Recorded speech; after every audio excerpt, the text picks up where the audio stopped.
Joana, justamente de un tema clave que tiene que ver con el retorno a clases. Ya desde la semana que ha pasado, muchos chicos han vuelto a las clases, sobre todo en colegios privados. En los colegios públicos empieza el retorno desde la próxima semana, ¿no? Desde el 14, para ser mucho más exactos. ¿Cómo están? ¿Estamos preparados realmente? Hemos reportado una gran cantidad de casos, Joana, en todo el país, de aulas que no están con las condiciones, no van a poder recibir a los chicos. Vamos a conversar de esto con Daniel Alfaro, exministro de Educación y además líder de educación de propuestas del Bicentenario. ¿Cómo está, señor Alfaro? Buenos días. Muy buenos días, Tomás, Joana, muchas gracias por esta llamada. Buen día. Empecemos quizás haciendo un balance, señor Alfaro, de esta primera semana, ¿no? Los chicos han vuelto a clases, sobre todo en colegios privados. ¿Cuál sería, digamos, las primeras apreciaciones que tenemos? Sí, efectivamente creo que ha habido un inicio todavía a modo experimental, ¿no? Todavía se están aplicando estos nuevos protocolos, estamos acostumbrándonos a esta nueva normalidad en el sistema educativo luego de 2 años de escuelas en su mayoría cerradas. En ese sentido, lo que va a ser más retador va a ser más bien, como ustedes bien han mencionado, el inicio en las escuelas públicas, quienes han sido los más afectados en esta pandemia. Y en ese sentido, hay algunas todavía oportunidades de mejoras que se puedan ir implementando rumbo a este proceso. Por ejemplo, ya ver el tema del distanciamiento, ¿no? Lo que hemos visto es que el distanciamiento de 1 metro dentro del salón puede ser prohibitivo para muchas escuelas que no lo podrían mantener, que por lo tanto tendrían que seguir o en la semipresencialidad, que es algo que también se ha demostrado en estos últimos 2 años, sobre todo en los hogares más vulnerables, no está resultando, ¿no? O no podrían iniciar clases, en el peor de los casos. Entonces, hay ahí algunas oportunidades, mejoras que ir aprovechando, de acuerdo ya a esta pequeña experiencia que hemos tenido de 1 o 2 semanas con los colegios privados y que deberían trasladarse a los... Señor Alfaro, ¿qué tipo de opciones, por ejemplo, se podrían adecuar y de manera lo más rápido posible para zonas como, por ejemplo, Bagua? Muy temprano conversábamos con el jefe del área de gestión pedagógica del UGEL de Bagua, el señor Adel Millán, y él contaba que de las 211 instituciones que hay en Bagua, 13, que parece una cifra pequeña, pero igual son 13 instituciones, no van a poder iniciar este retorno a las aulas. O sea, ¿qué hacer en todo caso con ese grupo de alumnos para no dejarlos a un lado? Porque es importante que como se van sumando otros, también se hagan esas 13 instituciones.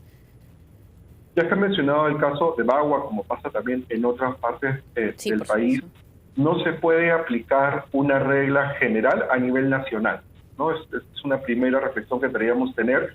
Y vuelvo a este caso del método de distancia. En algunos locales capitalinos, de repente, o de ciudades principales en regiones, sí se podría conservar este método de distancia en el salón, pero imagínate en un área rural en donde los salones son unidocentes, multigrados, es decir, varios grados en un mismo salón, eso no podría aplicarse, entonces no tendrías la posibilidad de continuar clases en esos espacios, ¿no? Entonces debe haber también una posibilidad de que las reglas se adecúen de acuerdo a la realidad del territorio y dar libertad o autonomía para que las escuelas puedan aplicarlas o flexibilizarlas en la medida que asegure el derecho educativo a sus estudiantes. Puntualmente, me parece que el caso que mencionas de Bagua debe estar relacionado a temas de infraestructura. Sí, ¿no?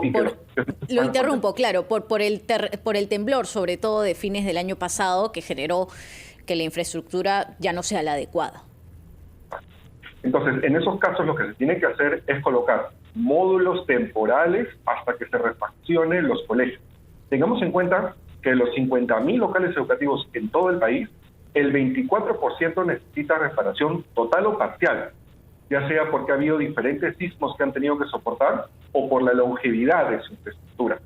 En ese sentido, sí es importante que el Estado maneje un sistema de módulos o escuelas modulares que permitan implementarse para poder resguardar el derecho educativo y que el stock de estos módulos que circulan por todo el país no es suficiente. Entonces ahí tiene que haber también una mayor inversión para lograr resguardar, digamos, la integridad, no someterlos a los estudiantes a estar en estos espacios que podrían ser precarios o podrían ceder ante sismos, ¿no? Y por otro lado darle continuidad a su derecho educativo. Ahora, señor Alfaro, ¿qué ha pasado? Yo me hacía la pregunta en estos 2 años en los que nos hemos encontrado, los chicos se han encontrado recibiendo clases virtuales, los que han podido, muchos lamentablemente no han recibido la misma calidad de educación, pero en estos 2 años uno pensaría, bueno, el gobierno puede aprovechar, o los gobiernos que han pasado en estos 2 años pueden aprovechar para invertir en mejorar la infraestructura educativa. Teníamos un dato de que en el Perú existen 21.000 colegios que no contarían con los parámetros necesarios para que los chicos reciban sus clases. Entonces uno dice, bueno, fueron 2 años, hubiésemos invertido en esos 2 años que los chicos no estaban presentes. ¿Cuáles son las limitaciones? Porque me imagino que el problema no es de un gobierno en particular. ¿Qué pasa que no podemos invertir la plata en colegios y tener mejor infraestructura educativa? Qué excelente pregunta, Omar. Por un lado, este es un tema estructural, ¿no? Como tú bien lo mencionas. La brecha educativa estimada en el Perú es de más de 100.000 millones de soles.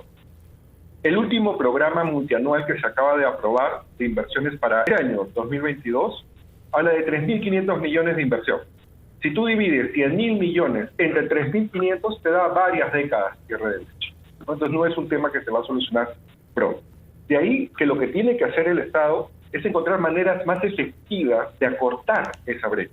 Una manera, por ejemplo, son las escuelas sistémicas, como estas escuelas del Bicentenario, ¿no? Escuelas que son más rápidas de implementar, más efectivas, que usan más tecnología, sobre todo transparentes, ¿no? Eso puede acelerar la inversión en menos años de los que se estaban proyectando. Pero el segundo tema importante es que siempre discutimos el tema de infraestructura al inicio del año escolar, ¿no? En marzo, en abril, y no es el momento más adecuado para discutirlo. ¿Cuál es el momento adecuado para discutirlo? En noviembre, en octubre, cuando se discute el presupuesto nacional.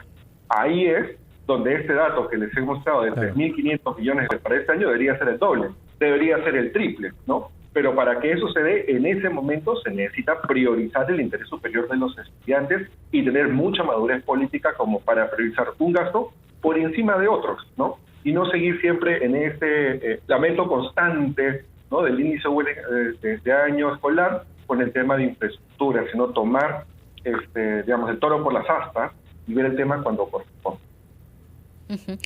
Señor Alfaro, ¿cuáles van a ser las consecuencias de estas generaciones que durante 2 años, como lo decía además Omar, y somos conscientes, no todos han podido estar llevando sus clases al mismo ritmo? Muchos incluso han tenido que dejar y se encuentran en estos momentos en un proceso de adaptación y una serie de factores además que se han venido sumando durante la pandemia. ¿Cuál va a ser la consecuencia para ellos? Lo primero es entender de que los impactos son muy desiguales.